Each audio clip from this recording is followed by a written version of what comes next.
American president Donald Trump പങ്കെടുത്ത അത്താഴ വിരുന്നിനിടെ വാഷിംഗ്ടണിൽ ഹോട്ടലിൽ വെടിവെപ്പുണ്ടായി. വാഷിംഗ്ടൺ ഹിൽട്ടൺ ഹോട്ടലിന്റെ ബാൾറൂമിന് പുറത്താണ് വെടിവെപ്പുണ്ടായത്. കാലിഫോർണിയയിൽ നിന്നുള്ള 31-കാരനാണ് അക്രമി. തന്നെ ലക്ഷ്യമിട്ടാണ് ആക്രമണമെന്ന് വൈറ്റ് ഹൌസിൽ മാധ്യമങ്ങളെ കണ്ട ട്രംപ് പറഞ്ഞു.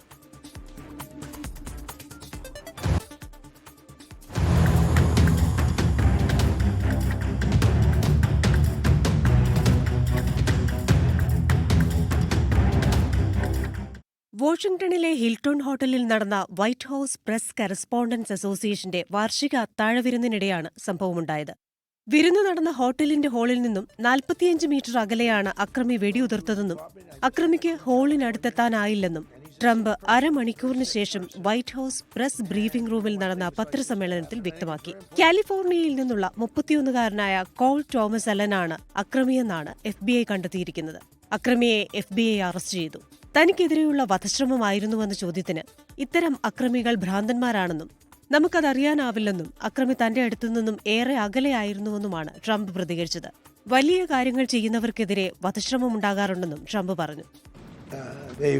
They're going to his apartment. I guess he lives in California, and he's a sick person, a very sick person, and we don't want things like this to happen. I think it's very important that I say, though, and I told the representatives of the evening, they did such a beautiful job. It was such a beautiful evening.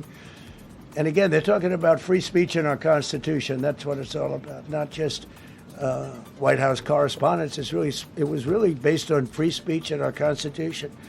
But I said very importantly that we'll do it again within the next 30 days, and we'll make it bigger and better and even nicer. അതിനിടെ അക്രമിയുടെ വെടിവെപ്പിൽ ഒരു secret ഏജന്റിന് പരിക്കേറ്റിട്ടുണ്ടെന്നും ആശുപത്രിയിലാണെന്നും റിപ്പോർട്ടുകളുണ്ട്.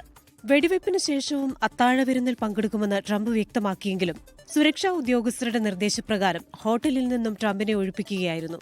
തോക്കുധാരി സുരക്ഷാ പരിശോധന മറികടന്നതെങ്ങനെയെന്നറിയില്ലെന്നും Trump പറഞ്ഞു. Secret സർവീസസിന് വീഴ്ചയുണ്ടായിട്ടില്ലെന്നും മികച്ച രീതിയിൽ പ്രവർത്തിച്ചുവെന്നും Trump കൂട്ടിച്ചേർത്തു. 1981-ൽ ഇതേ ഹോട്ടലിൽ വെച്ചാണ് മുൻ അമേരിക്കൻ പ്രസിഡന്റ് റൊണാൾഡ് റീഗനെതിരെ വധശ്രമമുണ്ടായത്. റീഗന് വെടിവയ്പിൽ ഗുരുതരമായി പരിക്കേറ്റിരുന്നു. International desk 24.